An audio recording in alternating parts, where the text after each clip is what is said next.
সকল প্রশংসার মালিককে, সে আল্লাহর জন্য পড়ছি আলহামদুলিল্লাহ। সবাই পড়ি রব্বানা লাকাল হামদ হামদান কাসীরান তাইয়িবান মুবারাকান ফীহি ইয়া রাব্বি লাকাল হামদু কামা ইয়ানবাগি লিজালালি ওয়াজহিকা ওয়া আযীমি সুলতানিকা। লাকাল হামদু বিল ঈমান লাকাল হামদু বিল ইসলাম লাকাল হামদু বিল কুরআন। আমরা প্রশংসা করলাম কার? সব সময় প্রশংসা করতে হবে কার? কম কম না বেশি বেশি? প্রশংসা করলে খুশি হয় কে আর বেজার হয় কে? আমরা কার খুশি চাই? এজন্য আল্লাহ আমাদের শিখিয়ে দিয়েছেন যে তোমরা প্রতিদিন সালাতের শুরুতে পড়ো আলহামদুলিল্লাহি রাব্বিল আলামিন। সকল প্রশংসার মালিক কে? আল্লাহ বলেন সব প্রশংসার মালিক হচ্ছে আমি আল্লাহ, এমন আল্লাহ যিনি হচ্ছেন রব্বুল আলামিন। যত জগৎ আছে সব জগতের রব। আমাদের রবের নাম কি? আমাদের কবরের প্রথম প্রশ্ন কি? মার রব্বুক, তোমার রবের নাম কি? আমরা কি বলবো? চিল্লায় বলেন আমাদের রব কে? আল্লাহ আমার রব, এই রবি আমার সব, দমে দমে তনু মনে তারি অনুভব। আল্লাহ আমার রব, এই রবি আমার সব, তোমার দুনিয়াতে আমি যেদিকে তাকাই অথই নেয়ামতে ডুবে আছি সবাই। পাখ পাখালির গানে শুনি তসবিহ কলো রব, তসবিহ কলো রব। আল্লাহ আমার রব, এই রবি আমার সব। ঠিক কিনা? আমাদের রব কে? এজন্য আমরা যখন দোয়া করি ওই দোয়ার মধ্যে রবের নাম আছে না নাই? আমরা পড়ি রব্বানা যালামনা আনফুসানা ওয়া ইল্লাম তাগফির লানা ওয়া তারহামনা লানাকুনান্না মিনাল খাসিরিন। আবার যখন আমরা রুকু সিজদা করি আমরা পড়ি সুবহানা রাব্বিয়াল আ'লা। সব জায়গায় রবের নাম আছে না নাই? ওই রবের প্রশংসা করতে হবে, কম কম না বেশি বেশি? প্রশংসা করলে আল্লাহ খুশি হয়ে যায়। আল্লাহ বলেন লা ইন শাকারতুম লা আযীদান্নাকুম ওয়া লা ইন কাফারতুম ইন্না আযাবি লাশাদীদ। যদি আমার নেয়ামতের শুকরিয়া করো আমি আল্লাহ নেয়ামত আরো বাড়িয়ে দেব, আর যদি না শুকরি করো তাহলে জেনে রাখো ইন্না আযাবি লাশাদীদ, আমার শাস্তি বড় ভয়ঙ্কর। আল্লাহর শাস্তি হজম করার মতো ক্ষমতা আমাদের আছে? জোরে বলেন। আল্লাহর শাস্তি হজম করার মতো ক্ষমতা আমাদের নাই। ইন্না বাতশা রাব্বিকা লাশাদীদ, নিশ্চয়ই তোমার রবের পাকড়াও, পানিশমেন্ট, ধরা বড় কড়া। ঠিক কিনা?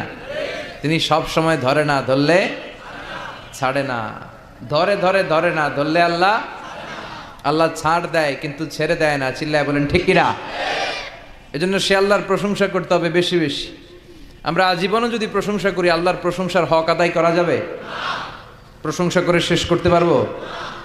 আল্লাহ বলেন পৃথিবীর সব সাগরের পানি যদি কালি হয়ে যায়, পৃথিবীর সব গাছগুলো যদি কলম হয়ে যায়, সাগরের জল নামক কালি দিয়ে, এই গাছ নামক কলম দিয়ে আমি আল্লাহর প্রশংসা যদি তোমরা লিখতে শুরু করে দাও, সাগরের জল ফুরিয়ে যাবে, পৃথিবীর সব গাছগুলো শেষ হয়ে যাবে, কিন্তু আল্লাহর প্রশংসা করে শেষ করা যাবে না।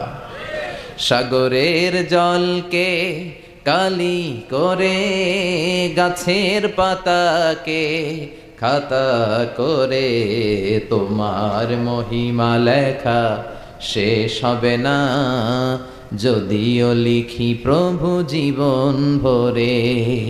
সাগরের জলকে কালি করে গাছের পাতাকে খাতা করে তোমার মহিমা লেখা শেষ হবে না, যদিও লিখি প্রভু জীবন ভরে।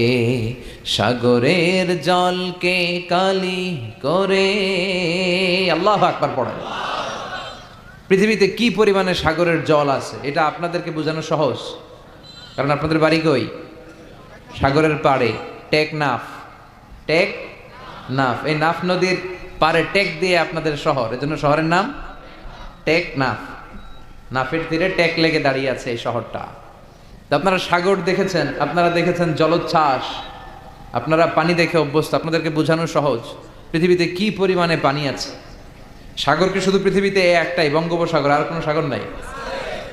আছে অনেকগুলো মহাসাগর আছে, প্রশান্ত মহাসাগর, আটলান্টিক মহাসাগর, ভারত মহাসাগর, উত্তর মহাসাগর, দক্ষিণ মহাসাগর, তারপরে কত সাগর আছে, লোহিত সাগর, ভূমধ্য সাগর, কৃষ্ণ সাগর, চায়না সাগর, সাগরের শেষ নাই।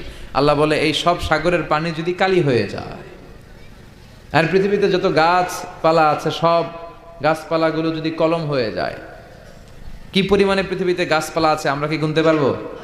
এই টেকনাফে কয়টা গাছ আছে বলতে পারবেন কেউ? কক্সবাজারে মোট কয়টা গাছ আছে বলা যাবে? পুরো বাংলাদেশে কয়টা আছে বলা যাবে? তাহলে আফ্রিকার জঙ্গলের কি অবস্থা? পুরো আফ্রিকার জঙ্গলে কি পরিমাণে গাছ আছে আমাদের কোনো আন্দাজ আছে? দেখেন, মেটাফরিক্যালি, রূপকভাবে আল্লাহ কত সুন্দর করে বুঝালেন যে তার প্রশংসা করে যে শেষ করা যায় না। পৃথিবীর সব সাগরের পানি যদি কালি হয়ে যায়, গাছের পাতা যদি খাতা হয়ে যায়, এই কলম দিয়ে, খাতা দিয়ে, এই কালি দিয়ে যদি আমার প্রশংসা, জিকির তোমরা লিখতে শুরু করে দাও, সাগরের জলও শেষ, গাছপালাও শেষ, কিন্তু শেষ হবে না আল্লাহর প্রশংসা। চিল্লায় বলেন ঠিক কিনা? আমরা যদি আল্লাহর প্রশংসা নাও করি, আল্লাহর কোনো লস আছে? লাভ লস কাদের? জোরে বলেন। আমরা যদি আল্লাহর সেজদা নাও দেই, গোটা পৃথিবীর সবকিছু সেজদা দেয় কারে? আন-নাজমু ওয়াশ-শাজারু ইয়াসজুদান। পৃথিবীর যত তারা আছে, যত গাছ আছে, সবগুলো সেজদা দেয় কাকে? অস্ট্রেলিয়াতে নাই, টেকনাফে নাই, টেকনাফেও আছে। এই ঘুষ, দুর্নীতি, এগুলো বন্ধ হোক আমরা চাই কি চাই না? যদি বন্ধ করতে চাই তাহলে একটা কিতাবের দিকে ফিরে আসতে হবে। কিতাবটার নাম, এটার নাম আল কোরআন। এই কিতাব থেকে প্রেসক্রিপশন নিতে হবে। অসুস্থ হলে যেমনি আমরা এমবিবিএস ডক্টরের শরণাপন্ন হয়ে প্রেসক্রিপশন নেই, তেমনি এই ঘুণে ধরা সমাজটাকে ঠিক করতে হলে যে বই থেকে প্রেসক্রিপশন নিতে হবে, সেই বইয়ের নাম কি? কোরআন। এই বই থেকে প্রেসক্রিপশন না নিলে আপনার জীবন সুন্দর হবে না। এই বই থেকে প্রেসক্রিপশন না নিলে আপনার ফ্যামিলি সুন্দর হবে না। এই বই থেকে প্রেসক্রিপশন না নিলে আপনার সমাজ সুন্দর হবে না। এই বই থেকে প্রেসক্রিপশন না নিলে শুধু দুদক, দুর্নীতি দমন কমিশন দিয়ে দুর্নীতি বন্ধ করা যাবে না। এই বই থেকে প্রেসক্রিপশন নিতে হবে। যতদিন এই বই থেকে আমরা প্রেসক্রিপশন না নেই, এই ঘুণে ধরা সমাজকে ঠিক করা যাবে না। সমাজের অসঙ্গতি, টেন্ডারবাজি, চাঁদাবাজি, হত্যা, গুম, এগুলো বন্ধ করা যাবে না। চিৎকার করে বলেন ঠিক কিনা? কারণ this book is a problem solving methodology. এই বইটা সব ধরনের সমস্যার সমাধান করে দেয়। আমাদের জীবনের সমস্যা আছে না নাই? যখনই সমস্যায় পড়বেন, যে বইটা খুলবেন, বইটার নাম সমাধান। আছে না নাই? সমাধান চাও যদি জীবনে, মরণে ফিরে যাও, খুঁজে নাও চোখ রাখো কোরআনে। ঠিক কিনা? চোখ রাখবেন কই? না টিভির পর্দায়, জি বাংলার পর্দায়, স্টার জলসা, কিরণমালা? চোখ রাখতে হবে কোথায়? সমাধান চাও যদি জীবনে, মরণে ফিরে যাও, খুঁজে নাও চোখ রাখো কোরআনে। ঠিক কিনা? তাহলে কোরআনের সাথে আমাদের অ্যাটাচমেন্ট বাড়াতে হবে, সম্পর্ক বাড়াতে হবে। এই কিতাব এমন কিতাব, এই কিতাবের একটা অক্ষর পড়লে 10টা নেকি আমলনামায় দেয় কে? এই কিতাবের এক একটা আয়াত আপনি পড়বেন, আপনার জান্নাতের বিল্ডিংকে এক এক তলা লম্বা করে দিবে কে? এই কিতাব এমন কিতাব, এই কিতাব পড়লে সওয়াব, ধরলে সওয়াব, এই কিতাবের জন্য মরলেও সওয়াব। কথা বলেন? এই জন্য এই কিতাবের সাথে সম্পর্ক বাড়াতে হবে। প্রতিদিন যেন কিছু না কিছু পড়ি এই কিতাব থেকে, কিছু না কিছু যেন তেলাওয়াত করি। বিশ্বনবী সাল্লাল্লাহু আলাইহি ওয়াসাল্লাম বলেন, ইকরাউ আল কুরআন ফাইন্নাহু ইয়াতি ইয়াউমাল কিয়ামাতি শাফিআন লি আসহাবি। তোমরা বেশি বেশি কোরআন তেলাওয়াত করো, কারণ এই কোরআনের তেলাওয়াত কিয়ামতের দিন তোমার জন্য সুপারিশকারী হয়ে কাজে লাগবে। কোরআন পড়বেন তো? বাচ্চাদেরকে পড়াবেন তো?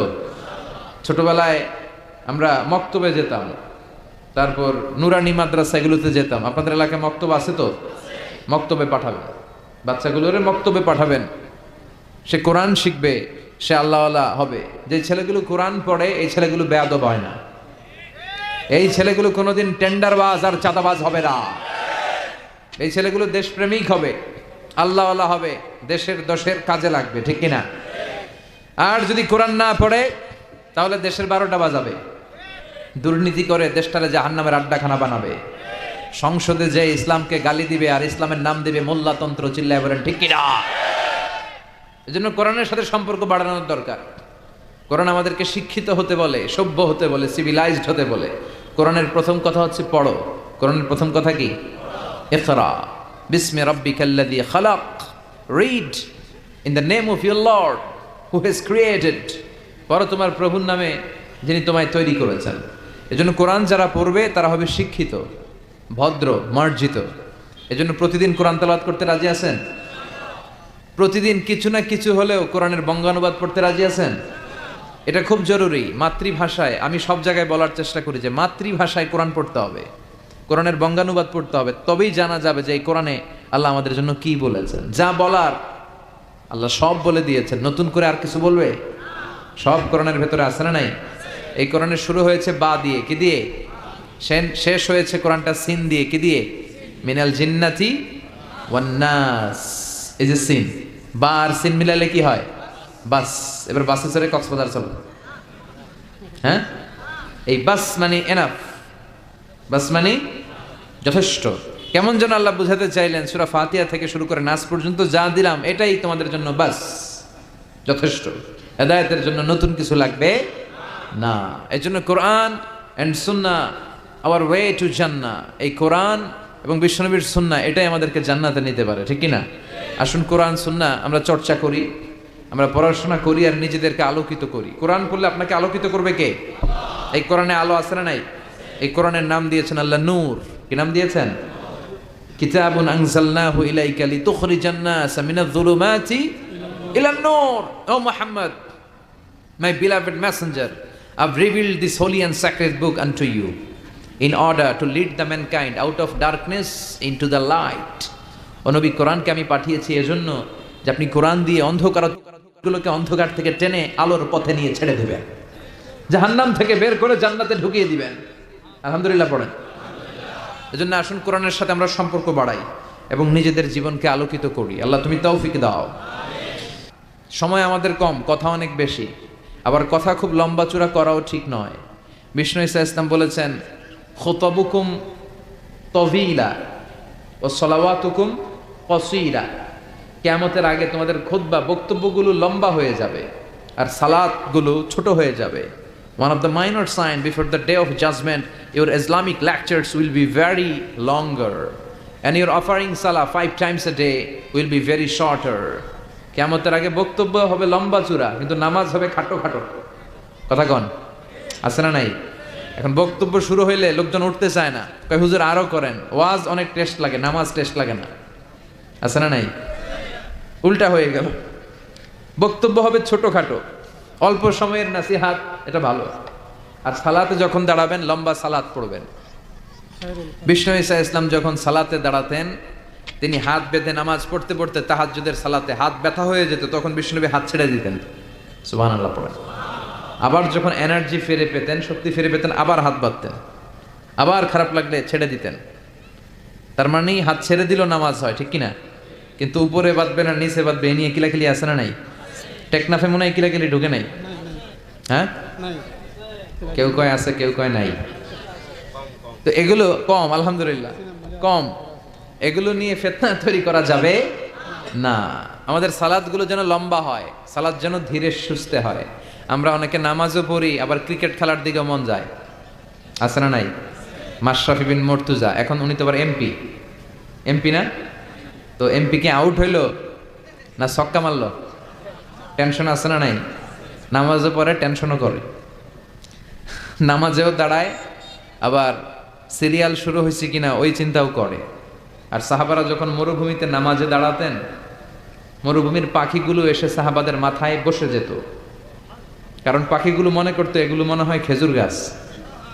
সুবহানাল্লাহ পড়বেন না? আবার বিষ্ণু বলতেন, সল্লু সলাতান মুআদ্দিয়া, মুসল্লা যখন দাঁড়াবা তুমি কল্পনা করো হতে পারে এটাই আমার জীবনের শেষ নামাজ। Perform the Salah as if this is your last and final prayer. প্রত্যেক নামাজের জন্য মুসল্লা যখন দাঁড়াবেন একটু ভাববেন আর মনে করবেন হতে পারে এটা আমার জীবনের শেষ চান্স, এরপরে হয়তো আল্লাহকে সেজদা দেওয়ার সুযোগ আমি নাও পেতে পারি, ঠিক কিনা? হুট করে দুর্ঘটনা ঘটে যেতে পারে না? হ্যাঁ, নারী এবং পুরুষকে সে লাইভ শুটিং করে ঝাঁঝরা করে দিয়েছে। এই ভিডিও সে আবার ফলাও করে প্রকাশ করেছে সোশ্যাল মিডিয়াতে। আল্লাহ এগুলোর তুমি হেদায়েত দাও। আজকে কোনো মুসলমান যদি করতো, পৃথিবীর সব মিডিয়াগুলো ফলাও করে প্রকাশ করতো টেররিস্ট অ্যাটাক। আর খ্রিস্টানরা যদি এই কাজ করে, কয় মানসিক রোগী। কি কয়? কয় হেতে পাগল, হেতে কি? আর মুসলমানরা করলে টেররিস্ট অ্যাটাক, জঙ্গি। ঠিক কিনা? জঙ্গিদের কোনো ধর্ম নাই, সন্ত্রাসীদের কোনো ধর্ম নাই, সন্ত্রাস এটাই তার ধর্ম। কথা বলেন। ভিডিও গেমস খেললে যেভাবে মারে, ছোট বাচ্চারা যে ভিডিও গেমস খেলে সে এইভাবে আমাদের ভাই বোনদেরকে মেরেছে। যারা এখানে প্রাণ হারালো, আল্লাহ তুমি তাদেরকে শাহাদাতের সর্বোচ্চ মর্যাদা নসিব করো। দেখেন গোটা বিশ্বব্যাপী এখন কি বলে এই লোকের ব্যাপারে। আজকে মুসলমান করলে গোটা বিশ্ব কেঁপে যেত। মুসলমানদের রক্তের এখন কোনো দাম নাই। একটা কুকুরের দাম আছে কিন্তু মুসলমানের দাম নাই। চিল্লা এখন ঠিক কিনা? আমাদেরকে গোটা বিশ্বব্যাপী মারে, অত্যাচারের স্টিম রোলার, কিন্তু আমাদের পক্ষে কেউ যে একটা ধমকি দিবে এমন কোন নেতা আমাদের না। এক রিসেপ তাইয়েব এরদোগান, সে গোটা মুসলিম বিশ্বের জন্য চেষ্টা করে যাচ্ছে, কিন্তু ওর পিছনেও শত্রু আছে না নাই?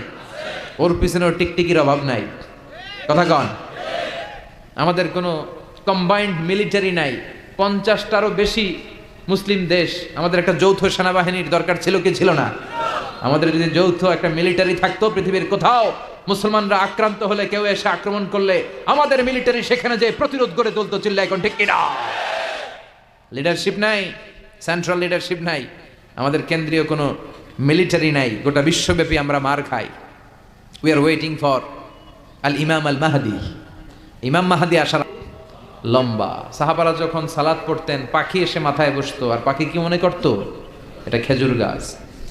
সাইয়েদনা আলী রাদিয়াল্লাহু তাআলা আনহুর পায়ের ভেতরে তীর ঢুকেছে, যুদ্ধে জখম হয়েছে, উনি তীর বের করতে পারে না। তীর ধরে টান দিলে উনি চিৎকার মারে। বিশ্বনবী বললেন, আকিমিস সালাহ আরিহনা বিসসালাহ ইয়া বিলাল, বেলাল ইকামত দাও। আরেক সাহাবীকে বললেন, তুমি লুকিয়ে আমরা যখন নামাজ পড়বো, তুমি আমার মেয়ের জামাই আলীর পা থেকে টেনে তীর বের করবে। বিষ্ণুই যা বললেন সে তাই করলো। নামাজ চলা অবস্থায় সাইয়েদনা আলীর পায়ের কাছে যে টেনে তীর বের করেছে, ফিনকি দিয়ে রক্ত বেরিয়েছে, কিন্তু সাইয়েদনা আলী টের পায় না। উনিও নামাজ পড়ে, আমরাও নামাজ পড়ি। আমাদের নামাজের মধ্যে কোনো খুশু নাই, খুদু নাই। আল্লাহ বলেন, ক্বাদ আফলাহাল মুমিনুন আল্লাযীনা হুম ফী সালাতিহিম খাশিউন। Successful indeed are the believers who offer their 5 times salah with full of solemnity and submission. সফল তারা, ঈমান এনেছে যারা। তবে ওই মুমিন যারা নামাজে যখন দাঁড়ায় তাদের অন্তরে ভয় থাকে কার? কিন্তু আমাদের নামাজে তাড়াহুড়ো আছে না নাই? অনেকে দেখবেন যে রুকু থেকে সোজা হয়ে দাঁড়ানো এটা ওয়াজিব, অনেকে রুকু থেকে কোনো রকম মাথা তুলে সেজদায় দৌড় মারে। 2 সেজদার মাঝখানে ধীরস্থির ভাবে বসা ওয়াজিব, অনেকে একটা সেজদা দিয়ে কোনো রকম মাথা তুলে আরেক সেজদায় দৌড় মারে। আছে না নাই? টেকনাফে বোধহয় এগুলো নাই, আছে? এগুলো করা যাবে। ধীরস্থির ভাবে বিশ্বনবী সালাত পড়তে বলেছেন। এমনকি একামত দিয়েছে, জামাত শুরু হয়েছে, ওই জামাত ধরার জন্য দৌড়িয়ে যে নামাজ পড়া যাবে। নো রাশিং ইন সালাত, নো হ্যাস্টিনেস ইন সালাত। সালাতে তাড়াহুড়ো নাই, সালাতে আছে ধীরস্থিরতা, রিল্যাক্স। সালাত মানে কি? রিল্যাক্স করবেন আপনি, আরামসে দাঁড়াবেন, আরামসে রুকু করবেন। বিষ্ণু বলেছেন, ইদা উকিমাতিস সালাহ, যখন নামাজের একামত হয়ে যায়, ফালা তাতুহা তাসাউন, তোমরা দৌড়ে দৌড়ে সালাতে যেও না। ওয়া আতুহা তামশুন, হেঁটে হেঁটে যাবা। একামত হয়েছে, দৌড় দিবা না, হেঁটে হেঁটে। ফামা আদরাকতুম ফাসাল্লু, যতটুকু যে পাবে ততটুকু পড়বে। ওমা ফাতাকুম ফাআতিমু, যেটা ছুটে যাবে পরে নিজে নিজে পড়বে। কবুল করে নেবে কে? আল্লাহ। আমাদের অনেকে আছে, নামাজ শুরু হয়েছে, উনি ওযু করতেছে, উনি টের পাচ্ছে কিছুক্ষণ পরে ইমাম সাহেব আল্লাহু আকবার বলে রুকুতে যাবে, আর রুকু ধরার জন্য অনেকে দেয় দৌড়। আছে না নাই? টাইলসের মসজিদে অনেকে দেয় দৌড়। এক লোক দৌড় দিছে, উল্টায় পড়ছে, লুঙ্গি একদিকে, মুসল্লি আরেকদিকে। টাইলসের মসজিদে অজু করে দৌড় দিবেন না, খবরদার। অজু করে পিচ্ছিল পা থাকে, আস্তে আস্তে যাবেন, না হলে দুর্ঘটনা ঘটে যাবে। দেখেন, বিশ্বনবীর সুন্নাহ আছে যেখানে বরকত আছে, সুন্নাহ নাই যেখানে বিপদ আছে। এজন্য সালাতগুলো যেন ধীর স্থির ভাবে হয়। আবার সালাতের পরে তাসবিহ পড়ে না লোকজন। নামাজের পরে কি পড়া সুন্নাত? তাসবিহ। কিন্তু আমরা নামাজের পরে মুনাজাত দেওয়া সুন্নাত বানাই ফেলছি। আছে না নাই? আসসালামু আলাইকুম ওয়া রাহমাতুল্লাহ, আসসালামু আলাইকুম, আল্লাহুম্মা আমিন ইয়া আরহামার রাহিমিন। আছে না? তুমি কি বললো? আমিন ইয়া আরহামার রাহিমিন, এটা কি দোয়া? দোয়া করার সুন্নাহ, হাত তুলেও করতে পারেন, হাত তোলা ছাড়াও করতে পারেন, এটা জায়েজ আছে। কিন্তু সালাম ফিরানোর পরে বিশ্বনবী দোয়া করতেন না তাসবিহ পড়তেন? তাসবিহ পড়ে না, এই তাসবিহগুলো পড়ে না। সুন্নাত পড়ে দৌড়। বিশ্বনবী লম্বা সময় বসে বসে তাসবিহ পড়তেন। 33 বার সুবহানাল্লাহ, 33 বার আলহামদুলিল্লাহ, 33 বার আল্লাহু আকবার, 34 বার আল্লাহু আকবার পড়ে না। আবার বিশ্বনবী ফরজ সালাতের পরে আয়াতুল কুরসি পড়তেন। বিশ্বনবী বলতেন, মান ক্বারাআ আয়াতাল কুরসি দুবুরা কুল্লি সালাতিন মাকতুবা লাম ইয়ামনাহু মিন দুখুলিল জান্নাতি ইল্লাল মাউত। প্রত্যেক ফরজ সালাতের পরে যে আয়াতুল কুরসি পড়বে তার জান্নাতে যেতে কোনো কিছুই বাধা দিতে পারবে না, একটা জিনিস ছাড়া, সেটা হলো মরণ। লোকটা মরে না তাই জান্নাতে যায় না, মরলেই জান্নাতি। এত দামি ইবাদত তাসবিহ ছাড়া যাবে? কথা বলে। এজন্য ফরজ সালাতের পরে আমরা আয়াতুল কুরসি পড়ব। কি পড়ব? রাজি আছেন সবাই? এজন্য সালাতে যেন আমরা মনোযোগী হই, আমরা যেন ধীরস্থিরভাবে সালাত করতে পারি। কারণ আউয়ালু মা ইউহাসাবু বিহিল আবদু ইয়াউমাল কিয়ামাতি আস-সালাহ। কিয়ামতের দিন সর্বপ্রথম আমাদের যে হিসাবটা আল্লাহ নেবেন সেটা হচ্ছে সালাতের হিসাব। আওয়াজ করে বলেন তো কিসের হিসাব? সালাত কায়েম করো, সালাত কায়েম করো, হবে সম্মানী তুমি, হবে জান্নাতি তুমি, হবে সম্মানী তুমি, হবে জান্নাতি তুমি। দিবে কাল হাসরে শীতল ছায়া আরশে আজিম, রাব্বিয়াল আলা রাব্বিয়াল আযীম। আলহামদুলিল্লাহ পড়েন। এজন্য সালাত যেন হয় আমাদের নিত্য সঙ্গী, আর সালাত যেন আমরা ধীরস্থিরভাবে পড়তে পারি। আল্লাহ তুমি তৌফিক দাও। আমি আপনাদের খেদমতে আমার খুতবার শুরুতে সূরাতু আদ-দুহা থেকে কয়েকটা আয়াত তেলাওয়াত করেছি। যে সূরাটা আমাদের অনেকেরই মুখস্থ আছে না? সূরা দোহা মুখস্থ আছে না? এই সূরাতুদ দোহাতে আল্লাহ তাআলা আমাদের জন্য কি শিক্ষা রাখলেন, কি মেসেজ আমাদেরকে দিতে চাইলেন, এটা নিয়ে আজকে আমরা অল্প কিছু সময় কথা শুনবো। সবাই পড়ে ইনশাআল্লাহ। শেষ পর্যন্ত আপনারা থাকবেন তো? চলে যাবেন না? চলে যাবেন কে কে দেখি তো হাত তুলেন। কেউ যাবেন না? ইনশাআল্লাহ পড়েন। তাহলে কথা দিলেন কিন্তু শেষ পর্যন্ত থাকবেন। থাকবেন? আচ্ছা, আমরা একসাথে বিদায় নিব। আর আজকে আমার এই বছরের শেষ মাহফিল। এই যে গত কয়েক মাস ধরে যে প্রোগ্রাম করতেছি, তাফসীর প্রোগ্রাম, আপনাদের টেকনাফিল প্রোগ্রামের মধ্যে দিয়ে আমার প্রোগ্রাম শেষ। তো এই জন্য আসুন আমরা সূরাতু আদ-দুহা, এই সূরার ভেতরে আল্লাহ তাআলা আমাদেরকে কি মেসেজ দিতে চাইলেন, তথ্য উপাত্ত দিতে চাইলেন, শিক্ষা আমাদের জন্য রাখলেন, আমরা দেখার চেষ্টা করি। সূরাতু আদ-দুহা এটা কোরআনের একটা মোটিভেশনাল সূরা, অনুপ্রেরণাদায়ক সূরা। আমরা অনেকে হতাশায় ভুগে থাকি, এজন্য আল্লাহ হতাশ মানুষদের জন্য এই সূরাটা নাজিল করলেন। সুবহানাল্লাহ পড়েন। এই পুরো সূরা জুড়ে আল্লাহ তাআলা বিশ্বনবীর ব্যাপারে অনেক কথা বলেছেন, বিশ্বনবীকে সান্ত্বনা দিয়েছেন। শুরুতেই আমরা জেনে নেই এই সূরার সেন্ট্রাল থিম বা কেন্দ্রীয় আলোচ্য বিষয় কি। এই সূরার কেন্দ্রীয় আলোচ্য বিষয় হচ্ছে হতাশ হওয়া যাবে না। মুমিন কখনো হতাশ হয়? ভরসা রাখে কার উপর? লা তাইআসু মির রাউহিল্লাহ ইন্নাহু লা ইয়াইআসু মির রাউহিল্লাহি ইল্লাল কওমুল কাফিরুন। তোমরা নিরাশ হয়ে যেও না, হতাশ হবে না। কাফেররা, মুশরিকরা, নাস্তিকরা ছাড়া কেউ হতাশ হয় না। মুমিনরা কখনো নিরাশ হয় না, কারণ মুমিনের ভরসার আর আশার একটা জায়গা আছে না নাই? মুমিনের আশার জায়গাটার নাম কি? চিল্লায় বলেন। আমরা বিপদে পড়লে বিপদ থেকে মুক্ত করে কে? অসুস্থ হলে সুস্থ করে কে? কেউ যেটা পারে না পারে কে? কেউ যেটা দেখে না দেখে কে? কেউ যেটা দেয় না দেয় কে?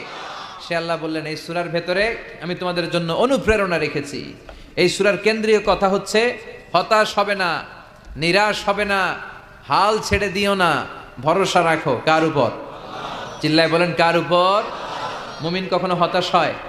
Every time you feel like you cannot go on, you feel so lost that you are so alone, don't despair and never lose hope, 'cause Allah is always by your side. Inshallah, inshallah, inshallah, you will find your way.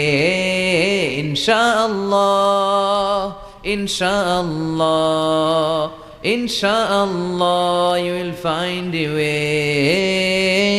Every time you feel like you cannot go on, you feel so lost that you are so alone, don't despair and never lose hope, 'cause Allah is always by your side. Inshallah, inshallah. পড়েন ইনশাআল্লাহ you will find a way, ইনশাআল্লাহ ইনশাআল্লাহ ইনশাআল্লাহ you will find your way। আলহামদুলিল্লাহ পড়েন।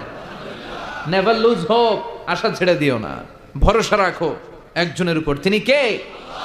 You will find your way, তুমি তোমার রাস্তা খুঁজে পাবে, আর তোমাকে রাস্তা দেখাবে কে? এই সূরাটা যারা হতাশ তাদের জন্য আশার আলো হয়ে, আশার মশাল হয়ে জ্বলতে থাকবে কিয়ামত পর্যন্ত, ঠিক কিনা? আমরা কখনো হতাশ হই না, আমরা কখনো নিরাশ হই না, আমরা কখনোই হাল ছেড়ে দেই না, আমরা ভরসা রাখি একজনের উপর, তিনি কে? এই সূরার ভেতরে আল্লাহ আমাদেরকে অনুপ্রেরণা জাগালেন, মোটিভেশন দিলেন। এটা মোটিভেশনাল সূরা। দেখবেন এই সূরাটা পড়লে আপনি আরো উজ্জীবিত হবেন, আপনার মনে হবে যে আমার কেউ না থাক, আমার আছে কে? উনি থাকলেই চলবে, ঠিক কিনা? তিনি আমাদের ওয়াকিল, তিনি আমাদের কাফিল, তিনি আমাদের ওয়ালি, তিনি আমাদের গার্ডিয়ান, তিনি আমাদের অভিভাবক, আর তিনি থাকলেই চলবে, আর কাউকে লাগবে না। এই সূরাটা নাজিলের একটা ব্যাকগ্রাউন্ড আছে, শুনবেন? শানে নজুল, কোন প্রেক্ষাপটে এই সূরাটা নাজিল হলো, তাফসীর বোঝার আগে আগে ওইটা জানার দরকার আছে না নাই? এটা মাক্কি সূরা। এই সূরাটা কি সূরা? মাক্কি সূরা। মক্কায় যখন বিশ্বনবীর কাছে কোরআনের আয়াত নাজিল হতে লাগলো, বিশ্বনবী এই আয়াতগুলো মানুষের কাছে পৌঁছে দিতে লাগলেন, শেয়ার করতে লাগলেন। যাই নাজিল হয় বিশ্বনবী শেয়ার করে, সকালে নাজিল হলে শেয়ার করে, দুপুরে নাজিল হলে শেয়ার করে, রাতে নাজিল হলে শেয়ার করে। কিন্তু হঠাৎ করে কোরআন নাজিল হওয়া বন্ধ হয়ে গেল। বন্ধ করে দিলেন কে?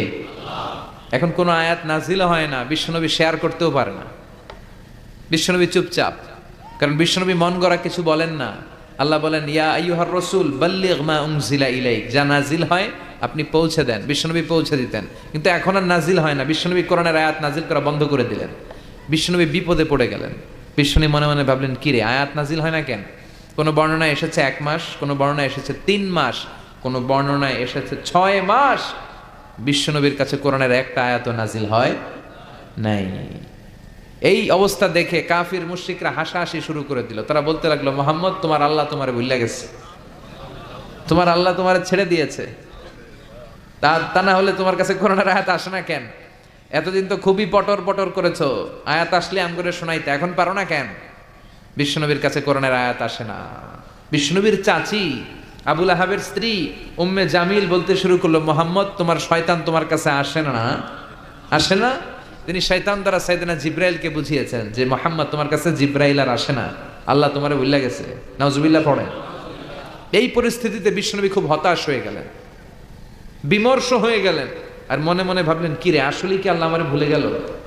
আমার কোনো ভুল হচ্ছে না তো, আমি কোনো অন্যায় করি নাই তো, আল্লাহ কোরআনের আয়াত নাজিল করা বন্ধ করলো কেন? বিশ্বনবী হতাশ হলেন, বিশ্বনবী নিরাশ হলেন। বিশ্বনবীর হতাশা আর নিরাশাকে কাটিয়ে দেওয়ার জন্য এই সূরাটাকে নাজিল করলো কে? রব্বুল আলামিন তখনই নাজিল করে দিলেন আর বললেন, ওয়াদ-দুহা ওয়াল-লাইলি ইযা সাজা মা ওয়াদ্দা'আকা রাব্বুকা ওয়া মা ক্বালা ওয়ালাল আখিরাতু খায়রুল লাকা মিনাল উলা। সুবহানাল্লাহ পড়া। আল্লাহ নাজিল করলেন ওয়াদ-দুহা। দুহা মানে আলো, দুহা মানে কি? আলো। আল্লাহ বললেন ওয়াদ-দুহা, নবী আলোর শপথ, ওয়াল-লাইলি ইযা সাজা, আর অন্ধকারের শপথ মানে রাত্রির শপথ, যখন রাত্রিটা নিঝুম হয়, হয় নিস্তব্ধ। সুবহানাল্লাহ পড়েন। আল্লাহ বললেন নবী আলোর শপথ, ওয়াদ-দুহা, আলো, আলোর শপথ, আশার আলো, সম্ভাবনার আলো। ও নবী, আমি আলোর শপথ কাটলাম। আল্লাহ তাআলা আলোর কসম কাটলেন, আবার আল-লাইল দ্বারা অন্ধকারের কসম কাটলেন, আর বোঝাতে চাইলেন নবী আলো আর অন্ধকার দুইটারই দরকার আছে, ঠিক কিনা? সব সময় যদি আলো থাকে, 24 ঘন্টায় যদি সূর্যের আলো থাকে, ভালো লাগবে? ঘুমানো যাবে? আবার সব সময় যদি অন্ধকার থাকে, তাহলে দিনের বেলা কাজ করা যাবে? তার মানে আলোরও যেমনি দরকার, অন্ধকারেরও দরকার আছে না নাই?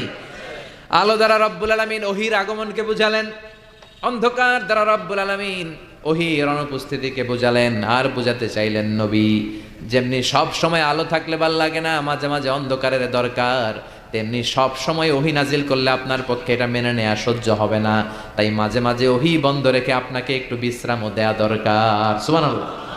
ও নবী, আমি তো ইচ্ছা করে ওহী নাজিল বন্ধ রেখে দিয়েছি, কারণ সব সময় ওহী রিসিভ করা এটা আপনার জন্য কষ্ট হয়ে যাবে। সব সময় ওহী আসলে এই কোরআনকে রিসিভ করতে করতে আপনি দুর্বল হয়ে যাবেন, কারণ কোরআন তো সাধারণ কোনো কথা নয়, এটা কার কথা? এই কোরআনের বাণীগুলো কার? সূর্যের আলোর যেমনি তেজ আছে, কোরআনেরও তেজ আছে না নাই? সূর্যের ভেতরে যেমনি কিরণ আছে, কোরআনের ভেতরে কিরণ আছে না নাই? আল্লাহ বললেন, লাউ আনজালনা হাযাল কুরআনা আলা জাবালিন লারাআইতাহু খাশিআম মুতাসাদ্দিআম মিন খাশিয়াতিল্লাহ। ও নবী, কোরআনকে মানুষের উপর নাজিল না করে বিশাল বিশাল বড় বড় পাহাড়ের উপর যদি আমি নাজিল করতাম, আপনি দেখতেন কোরআনের ভায়ার ভরে পাহাড়, বড় বড় পাহাড়গুলো ভেঙে ভেঙে চূর্ণ বিচূর্ণ হয়ে খান খান হয়ে গিয়েছে গো নবী। সুবহানাল্লাহ পড়ে। এটা সাধারণ কিতাব নয়।